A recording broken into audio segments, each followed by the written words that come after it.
Mr. Deputy Chairman, I have no hesitation in lending my full support to the resolution which has been moved in the House top. This resolution is very timely and the government will be well advised to take into consideration the various factors which the mover has already enumerated in support of his resolution stop para. Sir, as this House knows very well, the government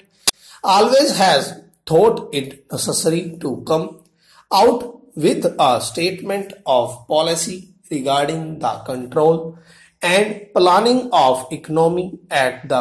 beginning of every plan stop. The first plan was preceded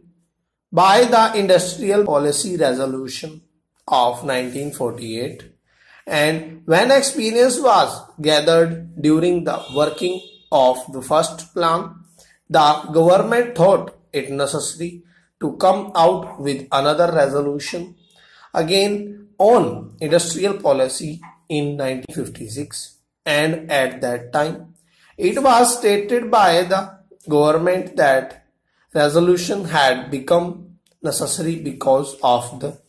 experience that was gathered during the working of the first plan stop. Similarly, we are now on the threshold of the third plan, and it will be necessary for us to consider again the industrial policy of the government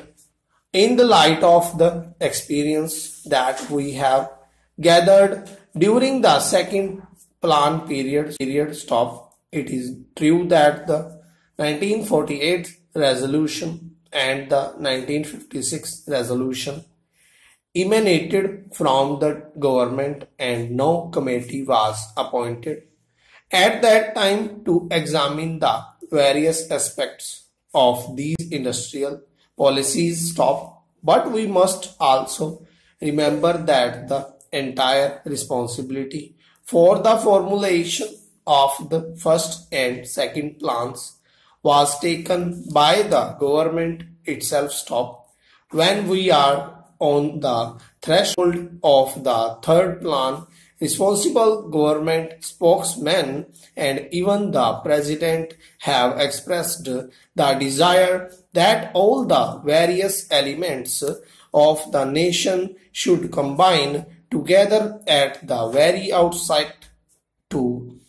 apply their minds to the formulation of the third plan, and the cooperation from all sections is welcome by the government stop. When various sections of the community are trying to apply their minds to the problems of the third plan, it will be necessary for the country to know exactly what should be the industrial policy, what should be the economic policy that should govern the formulation of the third plan stop.